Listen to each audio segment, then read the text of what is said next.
All right, we're back on the 5-Minute Bark. We've got an amazing guest here today, which was referred from another guest of ours on our show here today, and I'm so excited. I don't know much about him, but I'm sure going to learn a lot here today. We've got Steve Gable, a MMA fighter. I keep messing that up, even in our practice runs, and also a movement specialist. Steve, did I say that correctly? You did. I'm a mixed martial arts fighter or MMA fighter. I don't train UFC. I train mixed martial arts. A lot of people get that confused.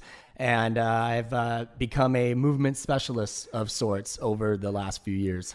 You know, we're based here in San Diego, California, and I'm finding out there's a lot of MMA action here in San Diego. I know some friends that own gyms.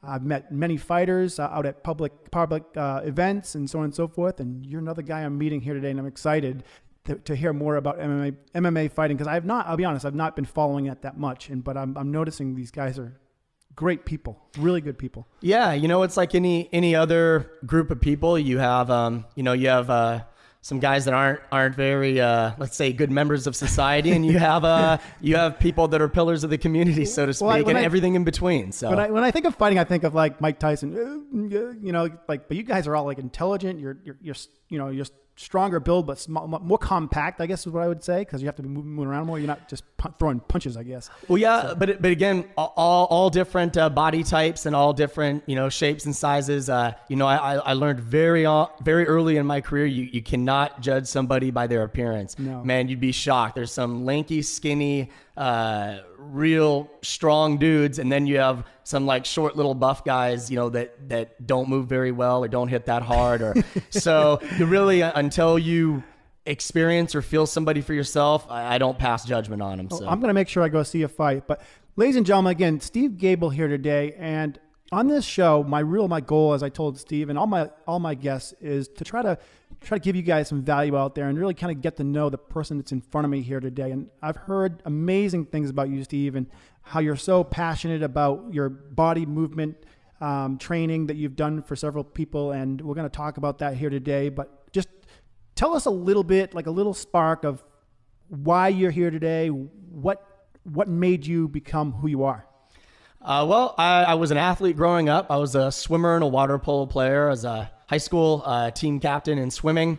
And swimming was really interesting because it teaches you a lot of discipline as far as your cardio, with not a lot of stimulation as far as you basically look at a black line of a pool and you just go back and forth. And there's 4 different strokes, but you know, you're kind of doing the same thing. And the nice thing about it was I didn't take really any injuries from it, because it's a non-weight bearing type sport, but I got a lot of work ethic out of it, a lot of understanding of physical conditioning and tapering off, and you know, how to train, how not to train, and things of that nature.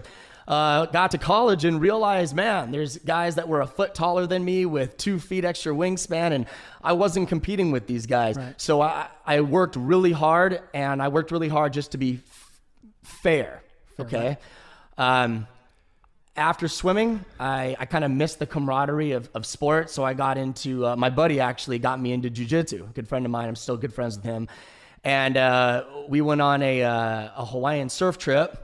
We joked around like brothers do, and we were wrestling, and he kicked my butt. I mean, he mounted me. He was laughing at me. He was doing all this stuff, and I was trying to bench press him off and doing all the things that you're not supposed to do. That after you learn how to fight, you realize, oh, I'm doing all the wrong stuff. But eventually, it didn't matter how much it cost. It didn't matter. I was going to make the time. I was going to make the money, and I got into jiu-jitsu when I was 23 years old. When I got back from that, and it's been a huge part of my life ever since. And not just as a sport, but it's like a way of thinking as well. It's, from what I understand, like jiu-jitsu is like you become somebody more than just an athlete, from what I understand, in that field. Am I wrong? You absolutely do. No, you're absolutely right. It's known as the jiu-jitsu lifestyle, or you know, you could use that term lifestyle for anything that people have a passion for. But you know, it's about healthy eating. There were times, even in my 20s, where I always thought about my life on the mat, even when I was off the mat. So if I was out with friends and we were going to have a drink, maybe I'd have a drink, but I wouldn't have 3 or 4 or 5, because I knew the next day I needed to perform. And so you make those conscious decisions based on your lifestyle. And that's really what appealed to me about it. And, you know, I Man, I got my butt kicked so bad the first day I went to jiu-jitsu. I got almost choked out my first day, which in today's PC world, they would never choke out someone new. I got tapped out or beat up by a 125-pound guy. But man, I went home and I was just thinking about all the moves that I learned and what happened to me. And I was so sore, I couldn't get back for about 3 days. But I went back and I loved it so much. You know, you love something so much when you got beat up and you still can't wait. Yeah, and it's on your mind and you're thinking about it. So that's kind of how my jiu-jitsu journey started. Okay, here's a good question. And I like to ask this of some of my athletic guests. You know, I've been a professional athlete myself, and you're a professional athlete, but at one point, one moment, 1 second in time, like you've kind of realized like who you're supposed to be. Can you remember that time in your life? Was it when you were 4 years old, 15 years old, 24 years old? Like, what was going to make you just be that person that puts that 10, 12, 24 hours a day into what you're going to do? Do you remember that, like, one moment? That's a really interesting question. It's nothing really I've... Like, I'll give you a little hint. But my last guest found out when he was in front of a trash dumpster. Mm-hmm. He's starting a new Uber-type company.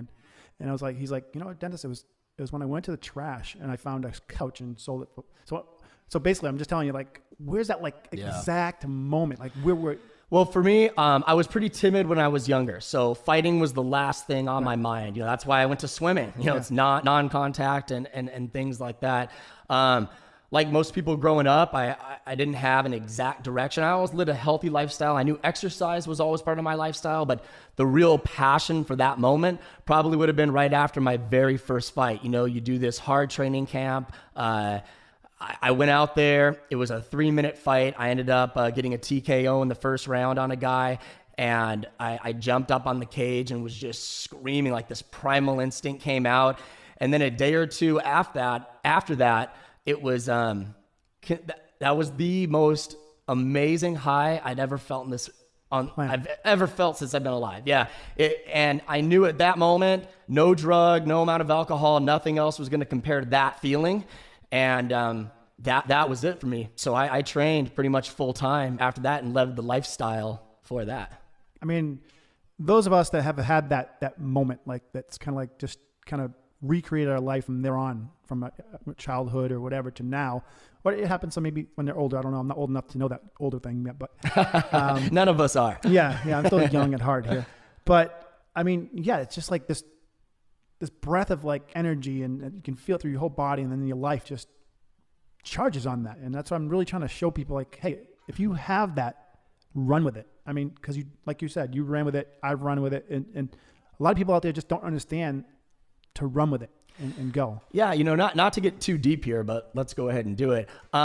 Most people, they search for a meaning of life, or they're looking for peace of mind. Right. Imagine being able to find a sport or an activity as a hobby or a profession where you get peace of mind every day.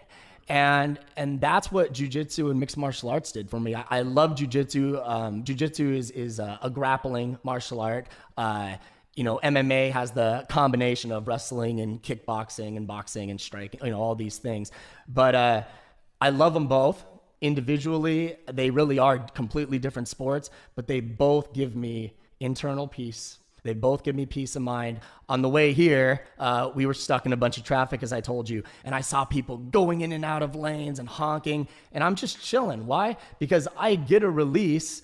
Those primal instincts or aggression gets out every day when I was training. So I'm pretty laid back, you know, 20 hours out of my day, because I'm training my ass off, you know, 4 hours a day. So the rest of the time I'm chill. So basically it gives you peace in other areas of your life. Exactly. Because you have that main focus on that. And internal peace through external violence was a quote I heard once that I liked. Now, I don't consider MMA violence because it is a sport. It's different than, but when you want to make a little coined phrase, internal peace through external violence was kind of something that stuck out to me. I mean, yeah, I mean, even in golf, it has a similar, like Tiger Woods, he would he would never look anybody eye to eye when he played golf. He looked at him as war, Absolutely. And that's when he was good. And now he's like, everybody's kind of trying to bring him down to earth, and he's not so good anymore. Well, funny that you bring him up. He actually had the same back surgery that I ended up having, which has kind of taken my MMA career, sidetracked me right now. But yeah, he had it, and I want to say he went back to golf about 3 months after his microdiscectomy, and it was a little too soon, but he's now doing a bit better. But yeah, we both know he's had a lot of things going on in his life that may have thrown off his swing a little bit. So he's focused on other things, but that's okay. We all do get sidetracked, and we have that right too. Do you want to skip on to the body motion stuff here, or you want to go a little more into MMA? Tell people about it. Well, I'm going to let you make that choice. All right. Well, why don't we'll just say I went to a pretty high level in MMA. I fought on Strikeforce, Elite XC cards, Bellator. I fought on national TV. I had a lot of success. I had 8 wins and 2 losses. And both of those losses taught me a lot about myself. So great MMA career. I really hope to be able to do another fight. That motivates me. Right. But at this point, if I end up coaching and just going back to jiu-jitsu, I'm going to be okay with that. Right. Essentially, after I started getting some back issues a couple years ago, and there were a few things that happened kind of on and off, but eventually it led to a ruptured disc. And that really sidetracked me and has kind of taken me out of the professional scene. And I've really been focused on rehabilitation and learning even more about movement in the body. I've noticed that a lot of the very successful athletes now, they don't just take the therapy, but they really try to learn about it and it actually perfect that as well. And I've noticed you've been doing that too. But before we go right into that, sure, there's one question I wanted to ask, and I forgot it already, but when you said you were on television, you were in front of people and stuff like that. I know, again, from being an athlete, that sometimes there's pressure on me on a daily basis, say going out and maybe talking to a girl or doing something, and it's bored me pressure. But when I get in the situation where I am like in the situation, like on TV, like you elevate your body or elevate your mind and elevate your focus to a new level. Do you kind of feel similar? Yeah. So that it was my second loss was the biggest fight of my career. It was on Bellator national TV on, I believe it was MTV2.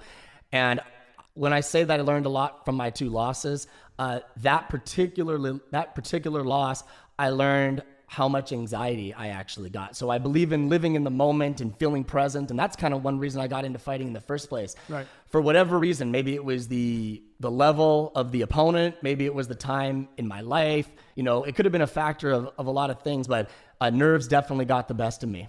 And it definitely led to a poorer performance than I would have preferred to have. And yeah, it kind of, I've had fights where I really rose to the occasion and I flourished in the pressure of it all. And for whatever reason in that one, I succumbed to it. And it was definitely something that went against me. Yeah. I just love being in that moment. It's like, it really is being present. It's an awesome feeling. It's unbelievable. Like I'm a big golfer now, and I play golf with friends, and for playing for $5 or $20, but you put me in like a city tournament, like I've played my best scores ever because I'm used to elevating to that new level. Sure.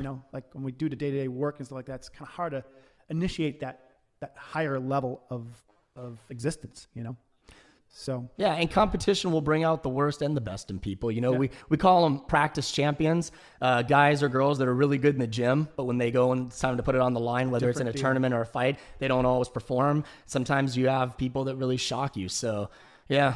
Yeah, it's a new level. Yeah. Okay, so we talked before we came on this thing about your motion specialist. Is that how I said it right? Yeah, well, movement specialist. So tell me more about it, because I kind of like how you are explaining that and kind of taking it. I mean, most people would call it personal trainer, blah, blah, blah. But you're taking it to a different level to where you're helping people understand that specific movements are better for them as a specific person. Yeah, I take it to a different level because it really is. So I've been a thick-headed person most of my life, and I've had to either get injured or beat up to realize that this is what works.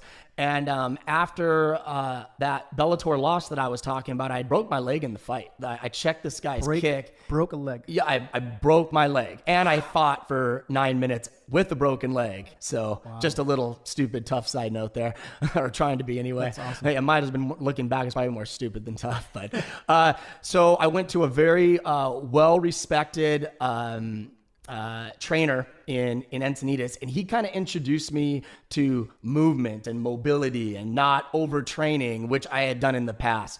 So, you know, he kind of got me on this path, and then I read a book called Becoming a Supple Leopard, and I started going to movement seminars and understanding functional movement and everything else. So after that fight, that was in 2011, I really focused on what is essential for sports, what is essential for the individual, and what is essential just to optimize your movement and feeling good. Mm-hmm. And that's kind of been my passion and dedication since then. And over the last, 3.5 years now, my coaching has revolved around that. I am really careful not to overtrain not only my clients, but my athletes. Also, you have to realize that everyone's an individual. One of my favorite expressions is, everybody and every body is different. Right. And it's important that you realize that. Yeah. Because, look, I think DVDs and books are great, and because they build a foundation. And of course, as a movement specialist or a physical therapy or a doctor, as a personal trainer, you want to make money and you got to get it out there. But if I have a child and I'm looking at my son, and I'm going to be very honest with myself and with him or my daughter or her, they need one-on-one training. That's how I got good in jiu-jitsu, Muay Thai, movement specialists. You need that. So yes, I'm not talking anything against marketing and selling a book or a DVD, because let's get it out there. I read the book Becoming a Supple Leopard, and that helped change me a lot. But to really get good, you really need that individual attention. And that's why I could probably use a marketing manager, because I will shoot myself in the foot, because I'm not here to lie. I'm here to be honest. I've been in a cage where I'm face to face with somebody and we know each other's intentions. It's one of the only times in your life when you can look across a cage and know exactly what that other person wants to do to you and what you want to do to them. But in marketing and in business, I've noticed there's so many tactics and ulterior motives. You got to get good with all that. Mm-hmm. And I'm honest, I'm raw, and I'm not great at that. I'll tell you right now, it's a lot of work. But it's about either semi-privates or privates lessons with people to truly get them good and understand movement or martial arts or anything else. Well, there's two things I want to share with you on that. Sure. Number one, I'm a marketing expert, but the number one thing I tell my clients is exactly what you're saying to me right now, is you have to be authentic with your company, and that goes far beyond all the marketing techniques and tactics. You can bring a lot of business in, but you have to be able to keep the business. Exactly. Substance. I used to do, fax broadcasting and different than that. And I could do it without a price on it and get hundreds of calls and have all these salespeople try to work for me and make all this. And it was just creating all this headache in my life. Yes. But if I can get 3 clients that understand me and appreciate me, they're going to be with me forever. That's far exceeds the 100 clients, the headaches, the 20 minutes on the phone to try to convince them, and all the marketing jibber jabber that goes with it. So mm-hmm. you're really on the right path. You're taking the smart way to do it, because it's a long-term marketing plan. That's what you're putting together. You're not rushing the market, trying to get all these people, and then you can't control them. Then before you know it, I can go into it forever. Yeah. I've experienced it all. I could probably actually hire you for some stuff, because and the thing with that is in my line of work, whether it's personal training or movement specialist or doing a martial arts private lesson, there's an interaction. So if you and I are working together, like right now, we're sharing space, we're sharing time. Right. Imagine working with someone you dislike every day, whether it's a physical thing, if they smell. Happens all the time. Yeah, or they're negative in their energy, So I'm very selective on who I train with, on who I work with. And I'm not trying to get rich. I'm trying to be real and tell the truth. And hopefully that in itself will make me a living. There's another thing another saying that resonates with me. And it's, they want to know how much you care before they care how much you know. Right. And the person that referred you to me, and I think most people that have worked with me know that I have passion for what I do. Yeah. I'm not the best. I wasn't the best MMA fighter in the world. You know, might have cracked into the top 100 at the height of my career. Pretty good at jiu-jitsu. Definitely not the best. There was a lot of guys better than me, and certainly now that I'm older. But you made a dent in each one, right? Exactly. Yeah. Yeah. Now, the second one I wanted to say, and it kind of goes hand in hand with what you're talking about here, and this has been a big topic in conversations off the mic and on the mic. And, and again, we didn't talk before we went on this. I told you I'm very organic in how we do this. Yeah. But a lot of us out there don't realize that we try to be like other people all the time. I've done it in my life. I've tried to be like this and try to copy that. But if you look around the universe and everything around us, in my back area here, there's nothing in this world that's alike. So the world tells us you have to be original.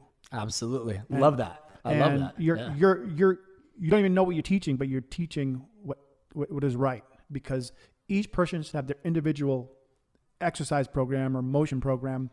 Everybody should have their individual personality, and they will grow more than they ever grown before in their life. And that's something I'm really trying to learn in my life big time right now. It's a hard thing to take on, because you want to, of course you want to take from this person, take from that person, but you have to take from that person and make it work for your mind and body. Man, I'm so glad you brought that up, Dennis. That is what I did in martial arts. Yep. Like Bruce Lee used to say, be open to everything, discard what doesn't work for you, and utilize what does. I mean, that wasn't his exact quote, but that was the premise of it.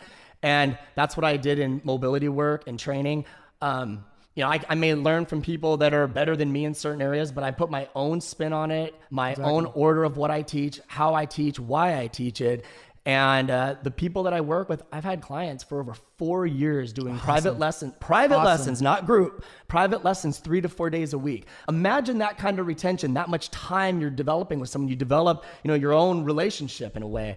And I really believe in specializing. I know you're a former bike rider or a BMX rider. Back in the day, before you were born. How I would work with you and train you would be very different to somebody who wants to be an elite swimmer, or who wants to be a weightlifter or a fighter. And one thing that I definitely stay away from is the whole politics of the fitness community or this and that. Some people say deadlifts suck. Some people live by them. That's just an example.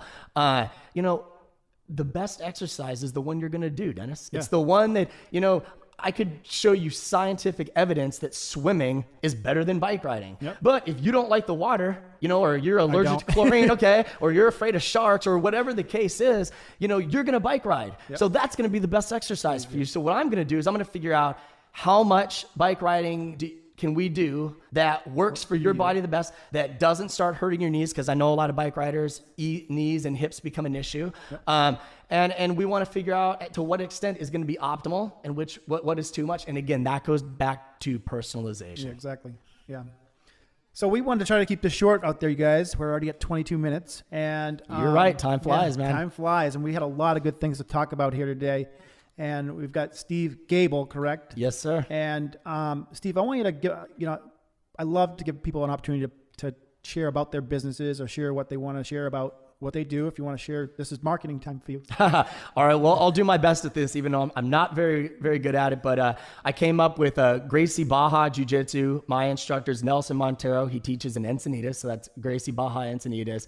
And my main sponsor that has stuck by me after back surgery, and that's saying a lot, because with sponsors, they want, and you know this from marketing, an ROI, return on investment. Absolutely. MRM right now, they're not getting a return on investment with me.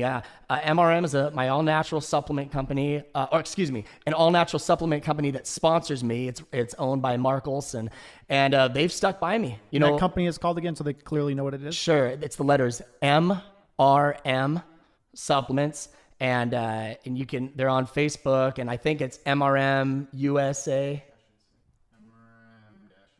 MRM-USA. See that? See how you have your team here to help you out. I have to, because I'll just start talking about, all right, let me show you this. This is why you're sitting like this, or we got to move like that. So are you trying to take on clients? Do you want to share anything about you and personally how they can get a hold of you? Or right now, you've got a full stack right now. I'm fairly full right now, but I definitely have a few slots available. Just hit me up on Facebook and just look Steve Gable on Facebook, and if my methodology works for you and you work for me, then, you know, I'm happy to take some people on. Yeah. Awesome. But I'm just trying to help. I'm just trying to be real, be raw, and help people get better. Awesome. You know? Well, I'm hoping you guys got a lot out of here today with Steve. I'm learning a lot. I mean, again, it's all about personalizing our lives and personalizing, whether it's training or how you take on life in any sort of way. And Steve, we found out here today on the microphone, it is following that lead. More and more of us out there are being organic and learning to be ourselves. You see it on TV all the time. It's not the pretty guy anymore that's number one. I mean, all the actors now are more overweight and ugly and bald and this and that. and you see it in society. We're all out there. We're just, you know, we're all doing it together. So again, everybody, I want to thank you for listening here today. And Steve, thank you so much for coming on and giving your time here for our show. It's awesome. And I'm definitely going to have you on again. We're going to talk more because time flies. Yeah, you're absolutely right about that. Thank you so much for having me, Dennis. And my final thought is just to everybody out there, you know, you're okay the way you are. And anytime you want to improve, you can just better yourself and be the best you. And that's my biggest philosophy. So awesome. You heard it from Steve Gable here today. And this is Dennis Langlais from the 5 Minute Park. And we will see you again soon on another great episode because we've got a whole lineup of people coming on. And again, thank you, everybody. Talk to you soon.